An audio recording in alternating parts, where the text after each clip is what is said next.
My son was Philip Lutzenkirchen. He started playing football at age 6. He was a big kid from day one and just was very athletic, loved football. Philip is the third of 4 kids. I've got 3 beautiful daughters. Having 3 sisters, I think that built a lot into who he became and his character and his sensitivity and his touch and his feel for others. He wanted to go to Auburn University and play in the Southeast Conference. He wore number 43. He went to Auburn and had a wonderful career. So big that he became a household name because he had a winning touchdown in the 2010 Iron Bowl against their dreaded rival, the Crimson Tide of Alabama. He did a silly, goofy, spur-of-the-moment kick of his feet in the end zone after scoring that winning touchdown, and it's called doing the Lutzie. His goal going to Auburn was to win a national championship, get a degree. His goal was to go to the NFL, have a career there. He went to the NFL as a free agent with the St. Louis Rams, and he was their last cut in the fall of 2013. He was a communication and marketing degree from Auburn University, and he took this job in wealth management in Montgomery, Alabama. His goal was to get married, have kids, and then figure out where life would take from there, but he knew he would be doing something that would probably in a role to serve others.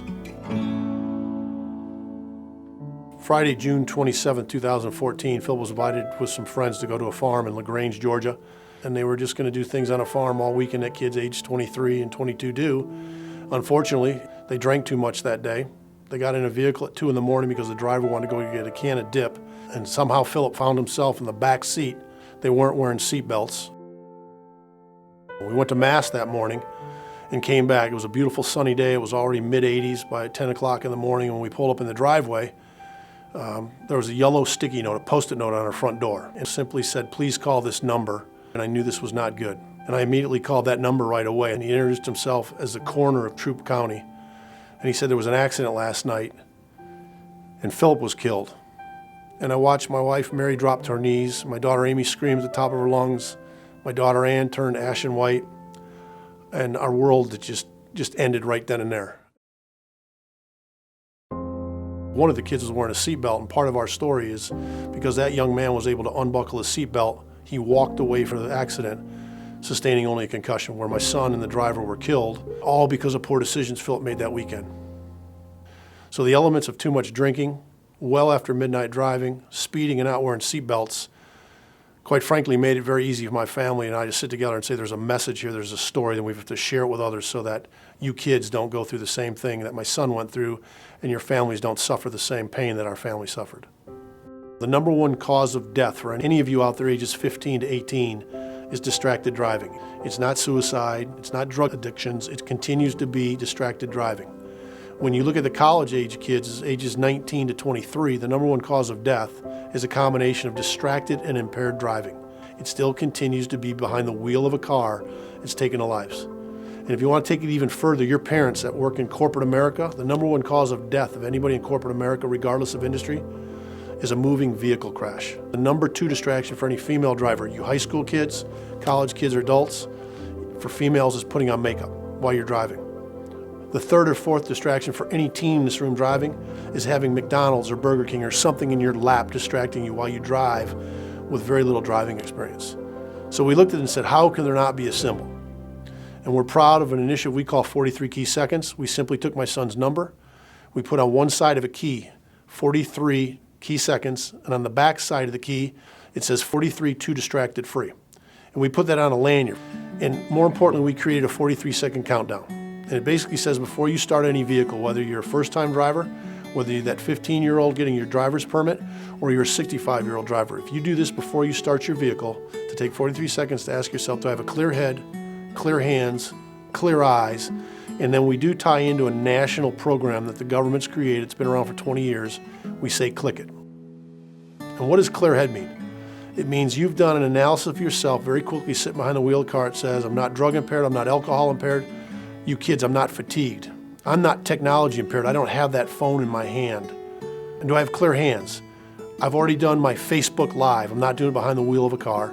I've already done my texting, I've already done my emailing, I've already set my dashboard and my music. And if you go through that, you go to the next step. Are my eyes focused on the road? Am I ready to drive? I've told all my other passengers I'm not moving this car until you put your seatbelts on. And then you can go to say, click it. I've clicked in my own seatbelt.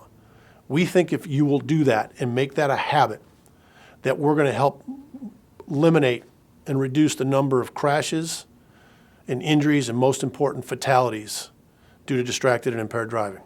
So that's what 43 Key Seconds is all about, and we're very proud of it. How do I get this key in every vehicle in this country? How do I get a 16-year-old young student, female or male, that just got their driver's license in Portland, Maine, and a 65-year-old in Portland, Oregon, who don't say War Eagle. They don't even know where Auburn University is located. They don't know that Auburn's colors are orange and blue. They didn't know who my son was. They don't know who I am.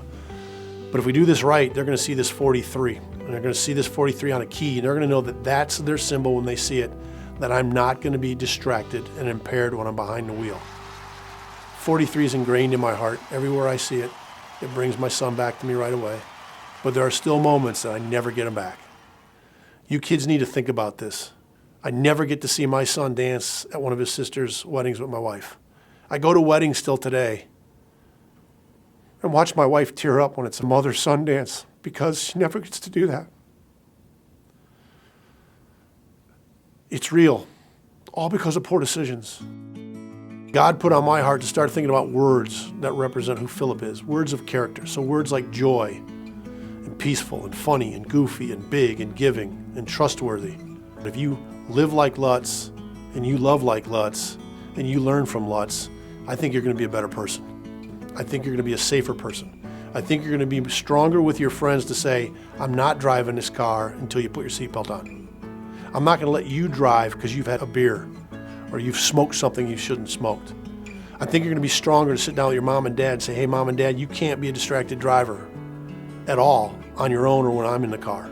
I think that we're all visually triggered to change our behavior from something we see visually.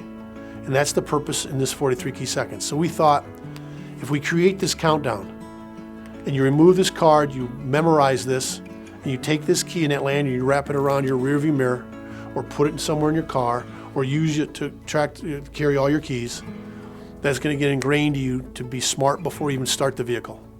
And if you can change that behavior of reaching for that phone, not wearing a seatbelt, changing music on the fly, looking around, it's going to reduce the number of crashes. It's going to benefit everybody, and it's going to save lives. That's the most important part of it. So that's what 43 Key Seconds has come to represent. And I know someday when I see my son again, he's going to hug me and say, Dad, I'm proud of you. I'm going to love my son, hug on him, but I can't do that now physically. So the closest I can to be with my son again is to make sure we're doing all we can so that you don't become Philip Lutzenkirchen and go to heaven way before your time.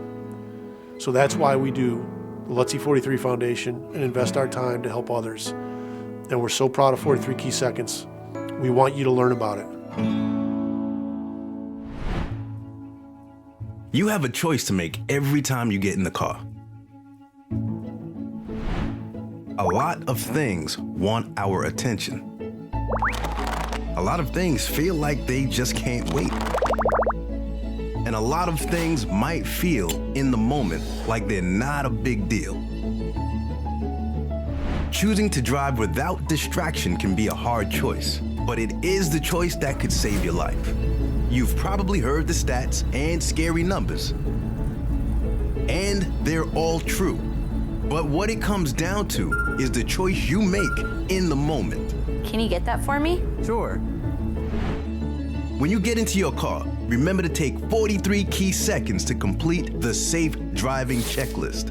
Ensure you have a clear head, one that is not affected by alcohol, drugs, or emotions.